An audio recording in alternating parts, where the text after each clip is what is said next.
Bonjour Francette Popinot, Bonjour. vous êtes la secrétaire générale du SNUIPP, premier syndicat des enseignants du premier degré, donc de la maternelle à la primaire. Alors, selon les pistes dévoilées par Jean-Michel Blanquer devant la mission d'information de l'Assemblée nationale ce mardi 21 avril, les grandes sections, les CP et les CM2 pourraient être les premiers à revenir en classe à partir du 11 mai.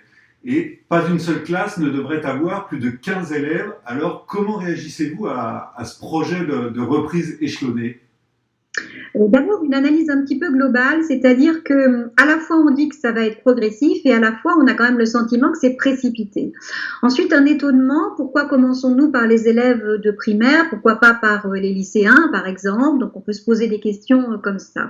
Ensuite, avant d'être dans des chiffres, dans des modalités, quelles sont les garanties sanitaires? Je crois que tout le monde est en attente de cela. Quelles sont les données scientifiques qui nous autorisent à démarrer au 11 mai, puisque tout le monde le dit, la courbe suit une décrue très très lente, donc on n'est pas du tout dans quelque chose d'apaisé. Donc pour rassurer tout le monde, il faudrait avoir connaissance des données scientifiques qui nous autorisent à reprendre et quelles sont les conditions sanitaires de cette reprise. C'est ce que nous attendons de l'État, de même qu'un protocole qui permettrait de savoir quelle est l'attitude à adopter lorsque un élève, un enseignant, un adulte de l'école présente les symptômes du Covid. Qu'est-ce qu'on doit faire après? Est-ce que, voilà, qui doit être confiné, comment, etc. Nous avons besoin d'avoir connaissance de tout cela et à partir de là, à partir de ces données scientifiques, à partir de tout ça, nous pourrons nous réunir et commencer à travailler ensemble pour savoir quelles sont les meilleures conditions pour que les apprentissages reprennent ou pour que l'école reprenne. Quelles pourraient être les conditions incontournables à cette reprise? Donc des conditions sanitaires incontournables, hein, c'est-à-dire que évidemment les enseignants pour nous doivent avoir des masques. On peut se poser la question des tests, ce serait l'idéal hein, de se dire qu'on ne fait entrer que des gens qui ne sont pas porteurs du Covid. Donc on pourrait avoir ce fameux test qui permet d'orienter ensuite le confinement, hein, comme ça peut être fait dans d'autres pays. Donc on veut avoir évidemment la certitude qu'il y ait des sanitaires en nombre suffisant, c'est-à-dire qu'on sait très bien que dans une école, lorsqu'il y a 10 lavabos pour se laver les mains, ils sont souvent mis les uns à côté des autres, ce qui veut dire qu'on ne peut pas faire rentrer tous les enfants, sinon on n'aurait pas la distanciation, par exemple. Donc il y a des tas de conditions comme ça, d'abord à vérifier. Et ensuite, il faut se poser la question. Pour nous, ça demanderait qu'on ait une réunion avec les équipes municipales, les écoles et les équipes municipales, pour voir ensemble comment on peut reprendre. Parce que les hypothèses qui sont formulées là, de dire il y aurait un groupe qui serait en éducation physique ou en activité culturelle, un autre groupe qui serait, etc., cela suppose des adultes en face et cela suppose évidemment la désinfection des locaux. Toutes choses qui nécessitent des deniers. Donc, que peuvent faire les collectivités? Peuvent-elles assurer une désinfection des locaux 2 fois par jour, par exemple? Parce que ça suppose aussi des heures supplémentaires pour des personnels.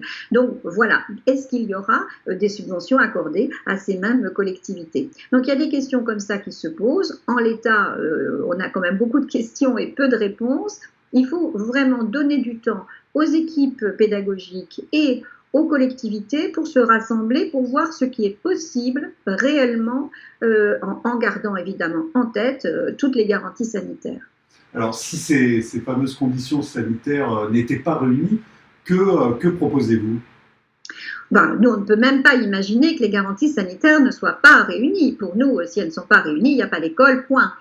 Donc, on ne va pas jouer là à faire un bras de fer. Il ne s'agit pas de ça, il s'agit de la santé. Et on ose espérer que tout le monde va bien dans le même sens. Tout le monde souhaite que les choses se fassent en maximisant au maximum la garantie de la santé de tous. Parce que ouvrir une école, c'est pas seulement la transmission élève-enseignant qui peut effectivement qui peut être discutable, c'est aussi ouvrir une école avec plein d'adultes, avec des AESH pour les enfants en situation de handicap, avec les ATSEM, avec les personnels communaux, et puis avec les parents qui vont venir le matin, l'après-midi, avec peut-être des grands-parents qui vont venir récupérer les enfants, les babysitters. Il y a donc une chaîne de transmission là qui est quand même importante. Donc, comment allons-nous organiser cela? C'est tout cela qu'il faut voir, et on a vraiment, on n'ose pas penser que personne ne va dans ce sens-là. Nous, vous savez, les enseignants, on a la sécurité des enfants chevillés au corps. Hein. C'est pourquoi d'ailleurs il y a très peu de problèmes dans les cours de récréation. On est très vigilant, on anticipe le danger. Hein.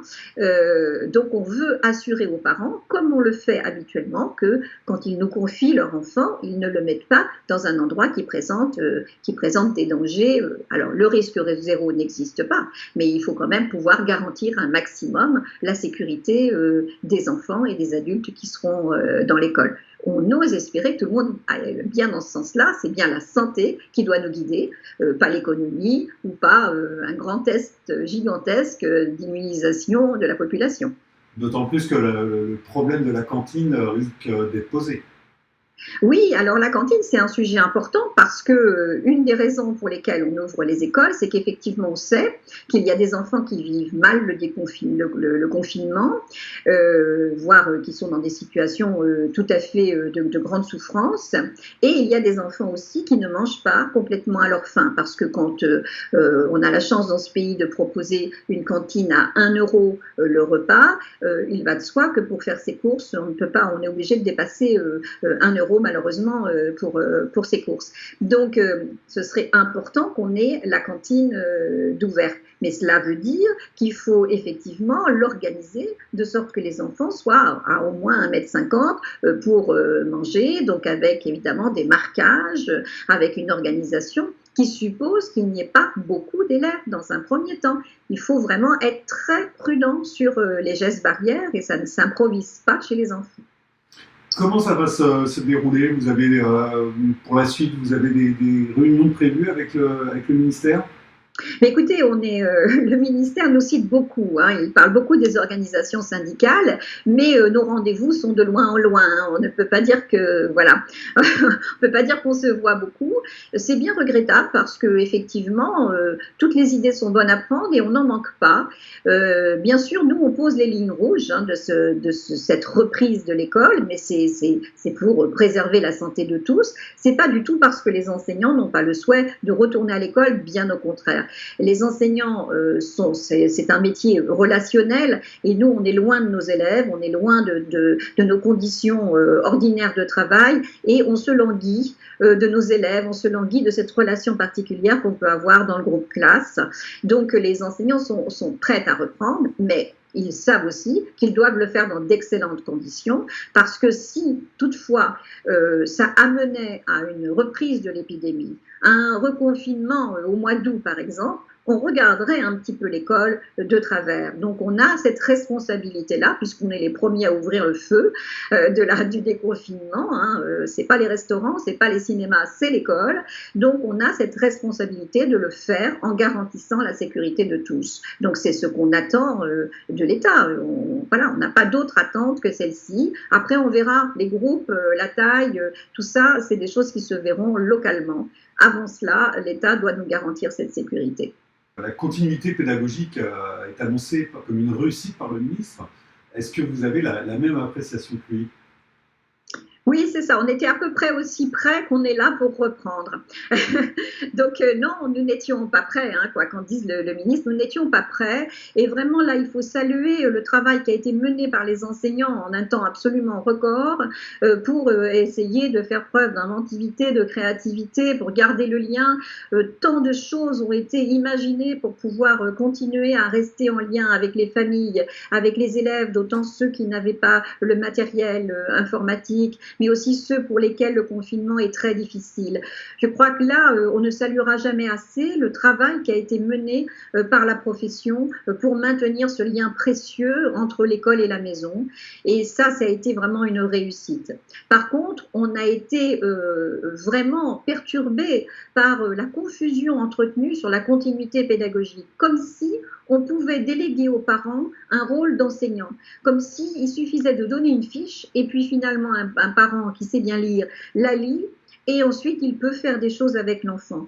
Ça, c'est valable vraiment sur des toutes petites choses, mais l'école, c'est on vit ensemble, on apprend ensemble et on a un accompagnement pédagogique. C'est pas la maison. En plus, à la maison, l'école, c'est souvent une source de tension, de conflits dont on peut se passer. Donc pour nous, la continuité pédagogique telle qu'elle a été faite et qu'elle devait être faite, c'est simplement continuer à mener des activités scolaires de répétition, de consolidation de ce qui a été appris entre septembre et mars, et puis le programme reprendra quand on se retrouvera, non pas là maintenant, mais en septembre.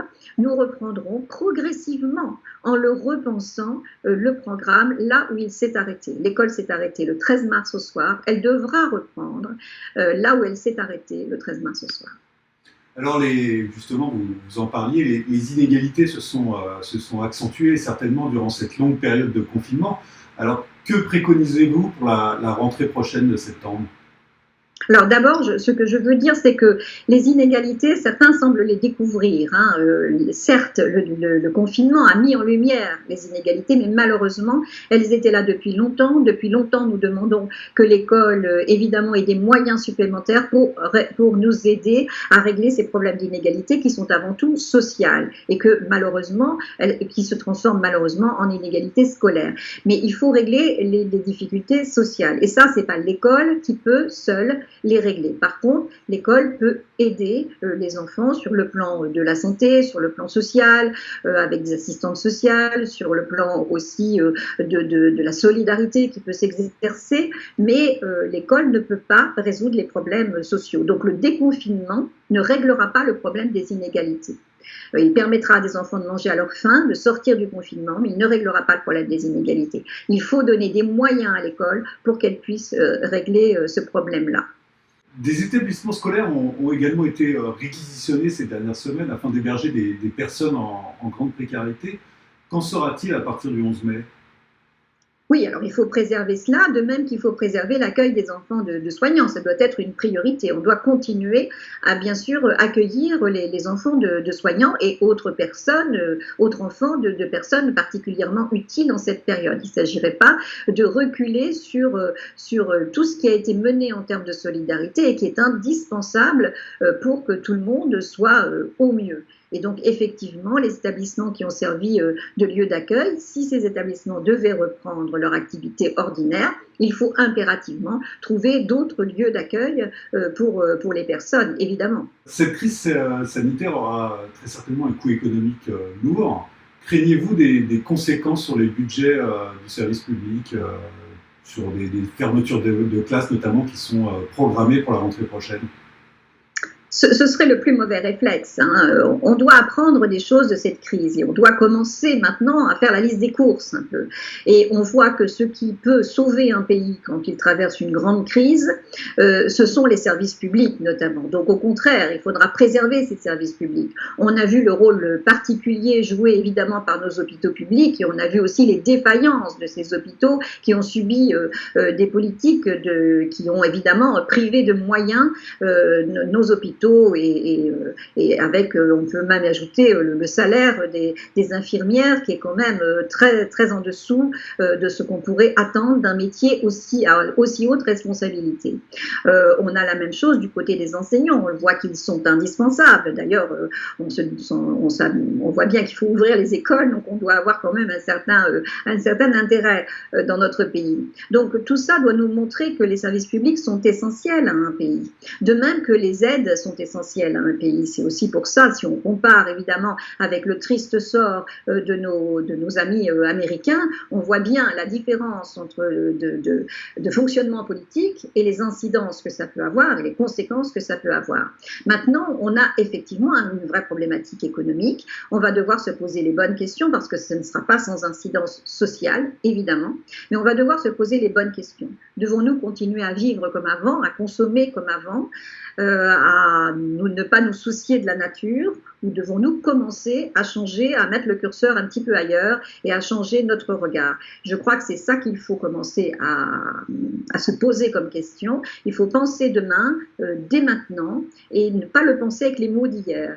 Il faut inventer inventer quelque chose de nouveau, il faut inventer quelque chose qui nous ouvre les bras. Et là si on ouvre nos yeux, on voit comment la nature reprend un petit peu ses droits. Et ça doit nous interroger, ça doit lever aussi tout le scepticisme des gens qui disent c'est trop tard. Eh bien non, la nature nous montre que ce n'est pas trop tard. On peut sauver les choses.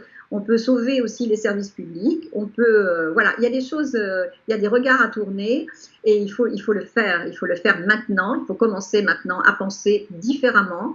Et effectivement, le coût de cette crise ne doit pas retomber sur évidemment les plus faibles, c'est-à-dire c'est ceux qui nous ont aidés. Parce que si on regarde bien, c'est pas les premiers de cordée qui ont été très utiles pendant cette période. À quelques jours du 1er mai, la fête internationale des travailleurs, que propose la FSU pour donner de la force collective à cette journée?